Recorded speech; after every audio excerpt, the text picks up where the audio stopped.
Welcome back, YouTube. Today we're gonna change my fuel filter on the Western Star.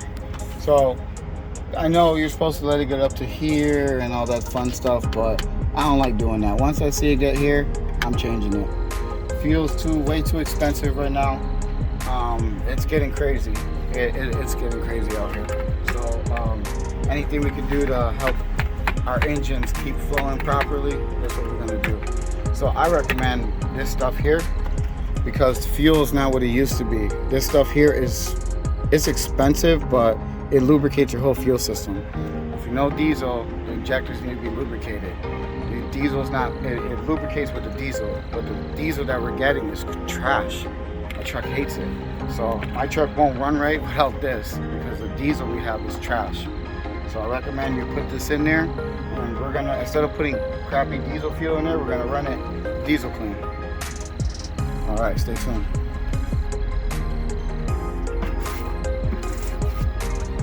Welcome back. So first thing we're gonna do is hit this lab under here. We're gonna drain it.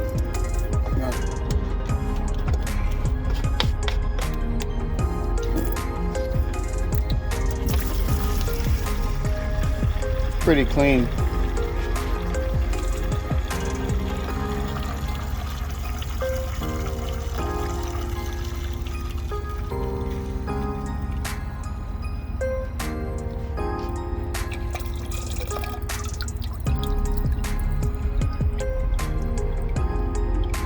All right.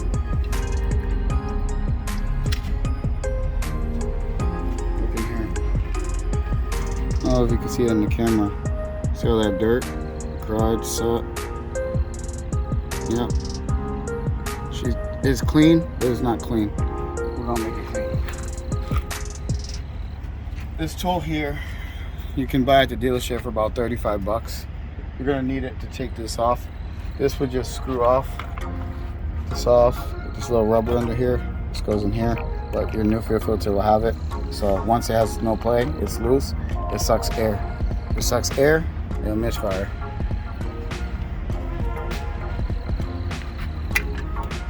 Put it on here.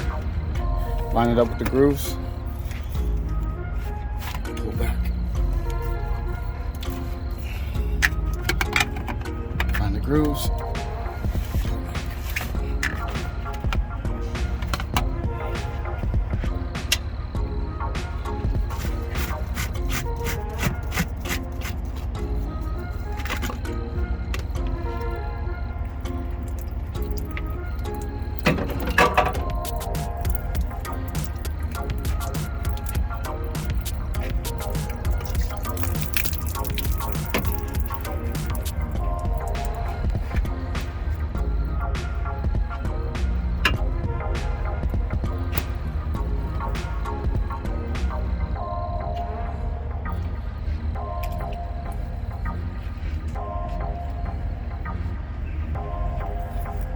We're gonna clean this.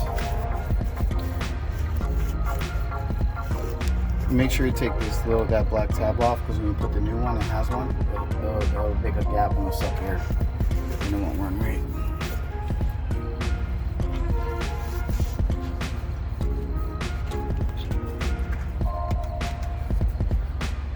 Make sure you put the tab back on underneath.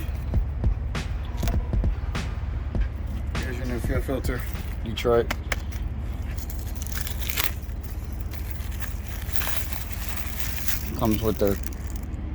Comes with the O-rings you need. That's that thing I was telling you about. Make sure you take the old one off. Put it on there. Push down. Leave it like that. Now you take this guy. Take the ring off. Clean it.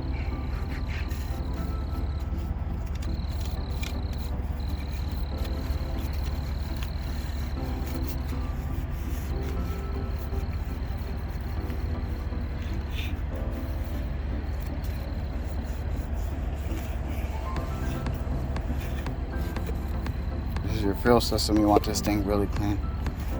No dirt, nothing like that. The new one.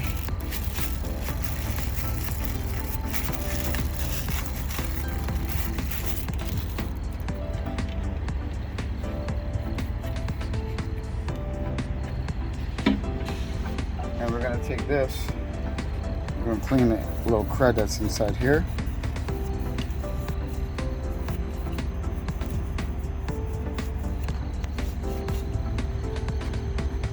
I'm gonna take it like this. It's back on here. We're gonna push down, make sure it's sealed properly. So push down, seal, hold it down.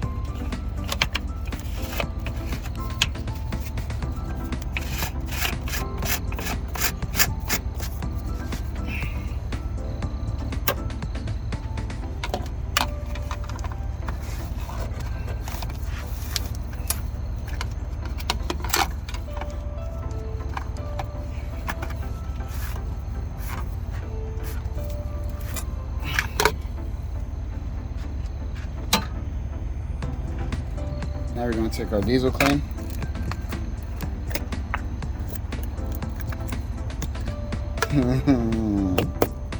Of course.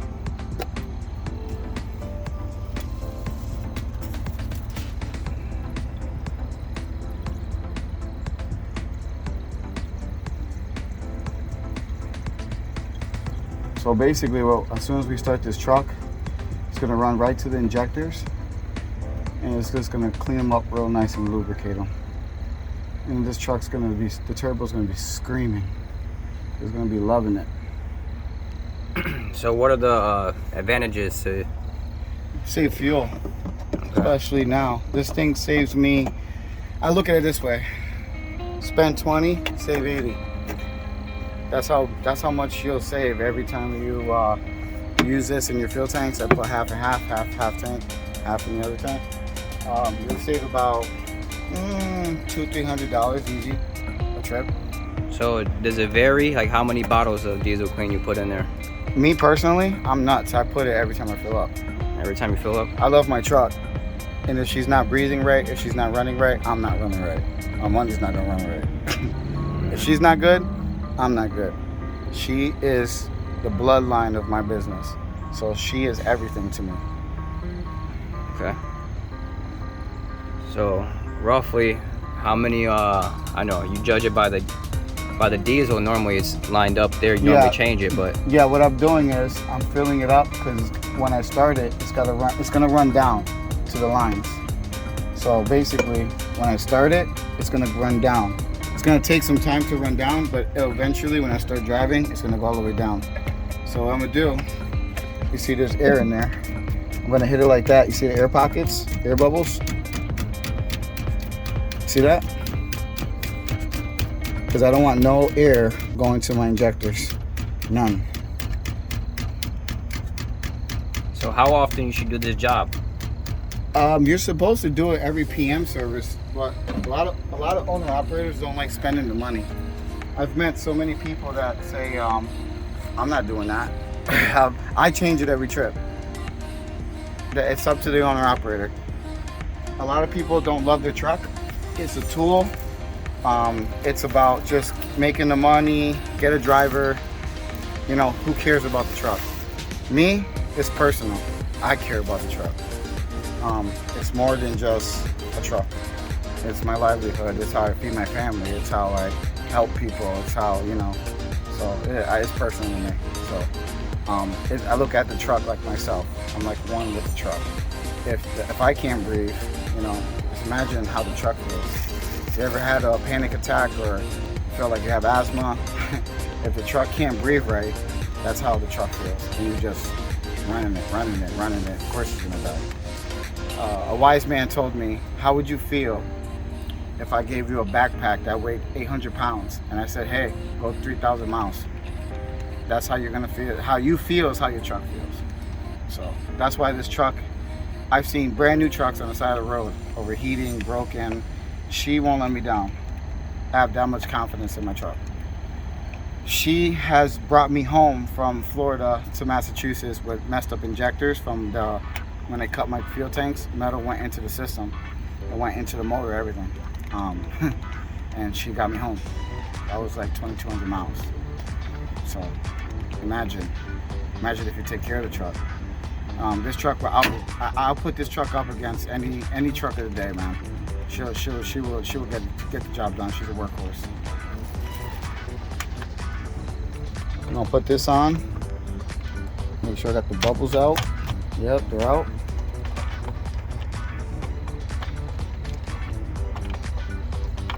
Come on. All right, now we started.